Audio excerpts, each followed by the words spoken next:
আমরা বাঙালি জাতি, আর আমাদের মতো বাঙালি জাতিদের একটু জ্বালা পোড়া বেশি। কারো ভালো তো দেখতেই পারি না, সহ্য করতে পারি না। কেউ যদি উপরে উঠে যায় তাকে কিভাবে পা ধরে নিচে নামাবো এই চেষ্টায় থাকি। তো যাই হোক, আমি খুব সাদা মাথা একটা মানুষ, সাধারণ মানুষ। আমি জাস্ট বলছি যে বিয়ে করতে যাচ্ছি, এটা নিয়ে কত মানুষ এসে গালাগালি করতেছেন, মানে আমার ফেস নিয়ে কথা বলতেছেন, আমার শরীরের গঠন নিয়ে কথা বলতেছেন। কতটা নোংরা জাতি আপনারা!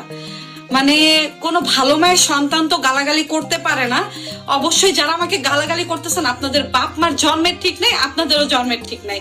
আর একটা কথা বলি, আপনারা যে আমাকে গালাগালি করতেছেন, ভাইবেন না আপনাদের গালাগালিতে উফ আমি কান্নাকাটি করব, ভেঙে যাব, পড়ে যাব।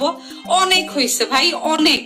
এই 4টা বছর নিলয় মারা যাওয়ার পর আমাকে আপনারা গালাগালি করে, আমার নামে মিথ্যা অপবাদ দিয়ে, যা তা করে অনেক কথা বলে গেছেন। আমি নসীন পড়ে গেছি, যে বারবার পড়ছি, নিজেই আবার নিজের হাত ধরে উঠে দাঁড়াইছি। আমাকে ভাঙা এত সহজ। আল্লাহ যদি আমাকে বাঁচায় রাখে, আপনাদের এই 2-1টা গালিতে আমি নসীন পড়ে যাব না ভাই। আপনাদের যত খুশি আপনারা আমাকে গালাগালি করে যান, যত নোংরা ভাষা আছে বলে যান, কারণ আপনারা তো খারাপ মানুষ। আমি তো আপনাদের মতো খারাপ না, তাই গালাগালি করতে পারি না।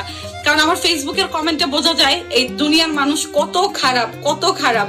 তো আপনারা যত খুশি আমাকে গালাগালি করে যান, আপনাদের গালিতে আমি আরো উপরে উঠে যাব। আলহামদুলিল্লাহ, আমার যত গুণ আছে আপনারা নিয়ে যাইতেছেন। ভাই যত খুশি পারেন আমাকে গালাগালি করেন, যত মন চায় গালাগালি করেন। মা থেকে মাসির দরদ বেশি দেখান, আপনারা তো মাসির দরদ দেখান। যত খুশি আমাকে গালাগালি করে যান। আলহামদুলিল্লাহ, আলহামদুলিল্লাহ, আমি অনেক খুশি।